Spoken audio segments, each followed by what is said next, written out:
Private detectives, what's the most unforgettable case you've ever solved? A young man approached me with desperation in his eyes. My wedding is in 15 days, he said, but I have doubts about my fiancée. I don't have solid proof, just a gut feeling. Can you find out the truth before it's too late?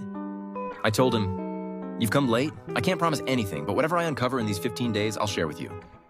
We immediately began our investigation. She worked at a reputed company, and during lunch breaks, she often sat outside in the sun.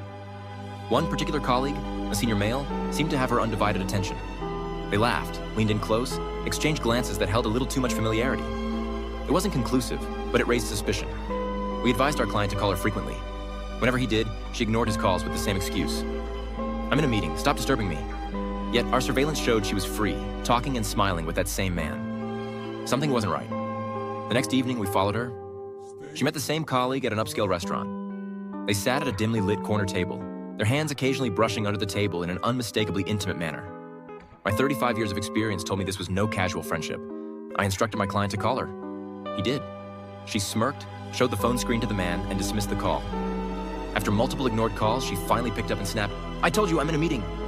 I sent my client the photos and videos and asked, do you know this man? His reaction shook me. He turned pale, his hands trembling. This is my brother-in-law, my only sister's husband. He introduced me to her. He helped her get this job.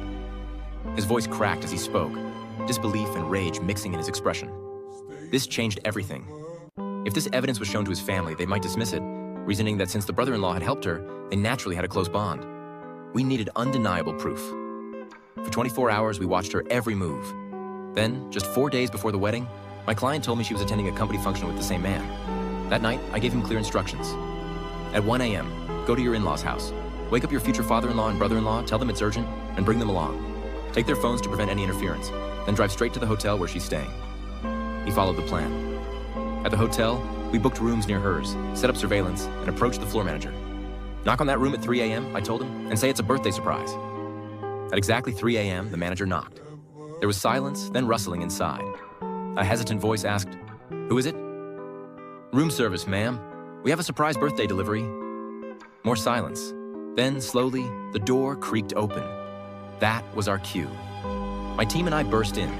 Inside, the brother-in-law was standing in nothing but his undergarments, scrambling to pull on his pants. She was wrapped in a blanket, her eyes wide with shock. Her father and brother standing behind us froze in horror. The room reeked of betrayal. Her father fell to his knees, hands clasped together.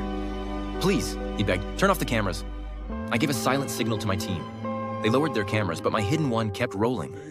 I knew that if pressure was applied later, they might twist the narrative. Click below for full video.